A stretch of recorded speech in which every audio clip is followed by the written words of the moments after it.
বিপুল আসনে সারা বাংলাদেশে সরকার গঠনের পথে এই প্রথম মুহূর্তে উপজেলা সভাপতি চাকলাহাট ইউনিয়নের সাবেক আপনারা চুপ থাকেন কি চেয়ারম্যান জননেতা জনাব আবু দাউদ প্রধান, তিনি প্রথমেই যে কাজটি করেছেন বাংলাদেশ আওয়ামী লীগের প্রতি তথা আওয়ামী লীগের তৃণমূল পর্যায়ের নেতাকর্মীদের প্রাণের যে সংগঠন আমাদের চাকলাহাট ইউনিয়ন আওয়ামী লীগকে তিনি আজকে তালামুক্ত অবমুক্ত করেছেন।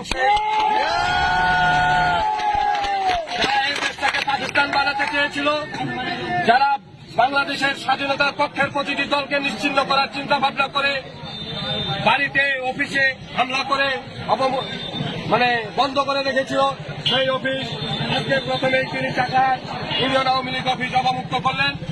চাকলাহাট ইউনিয়ন আওয়ামী লীগ সহ সকল অঙ্গ সহযোগী সংগঠনের পক্ষ থেকে দিনের কাছে আমরা কৃতজ্ঞতা প্রকাশ করছি।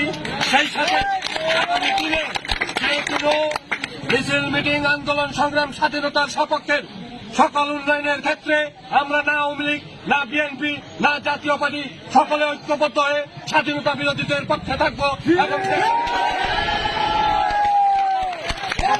ঐক্যবদ্ধের ভিত্তিতে উন্নয়নমূলক ইউনিয়নের উন্নয়নের আহ্বান জানিয়ে আমি আমার কথা শেষ করছি। ধন্যবাদ সবাইকে।